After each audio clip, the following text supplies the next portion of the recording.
కాలాన్ని నడిపించే మహాదేవుడు ఒకరోజు తన త్రికాల జ్యోతిని భూమి మీదకు ప్రసరించాడు. ఆ కాంతి గగనం నుండి పడుతూ భారత భూమి మీద ఒకే సూటిరేఖగా విస్తరించింది. దేవలోక ఋషులు, మునులు, బృహస్పతి ఆ శివతేజరేఖను చూసి అద్భుతంలో మునిగిపోయారు. ఆ దివ్యరేఖ మొదటి ఆవిర్భావం కేదార్నాథ్, హిమాలయ గిరుల్లో దేవతలే దిగివచ్చి నిర్మించిన శివక్షేత్రం. తరువాత కాశీ, శివుడు స్వయంగా నివసించే పుణ్యక్షేత్రం. గంగా తీరంలో విశ్వనాథుని వెలుగు మరింత ప్రకాశించింది. ఉజ్జయినిలో మహాకాళేశ్వరుడు, కాలాన్నే నడిపించే శక్తి. అక్కడ సమయం కూడా శివుని ఆజ్ఞకే లోబడి ఉంటుంది.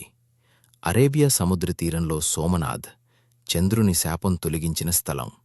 చంద్రకాంతి, శివజ్యోతి అక్కడ ఏకమవుతాయి. దక్షిణంలో శ్రీశైలం, ఇక్కడ శివశక్తి ఒకటై ప్రకాశించే మల్లికార్జున క్షేత్రం. అరణ్యాలు, గిరులు అంతా దివ్యశక్తితో నిండుతాయి.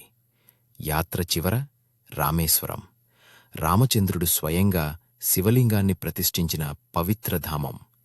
దివ్యరేఖ సముద్రాన్ని చీల్చుకుంటూ ఆలయాన్ని ప్రకాశింపజేసింది.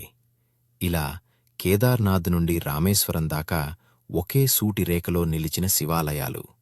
మానవుడు గీసిన గీత కాదు, ఇది శివుడి దివ్యయానం, భక్తులకు చూపిన మోక్షపదం.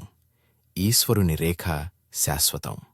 ఆ రేఖలో నడిచిన ప్రతి అడుగు శివపాదసేవే. ఇలాంటి మరిన్ని వీడియోల కోసం మా ఛానల్ను లైక్, షేర్, సబ్స్క్రైబ్ చేయండి.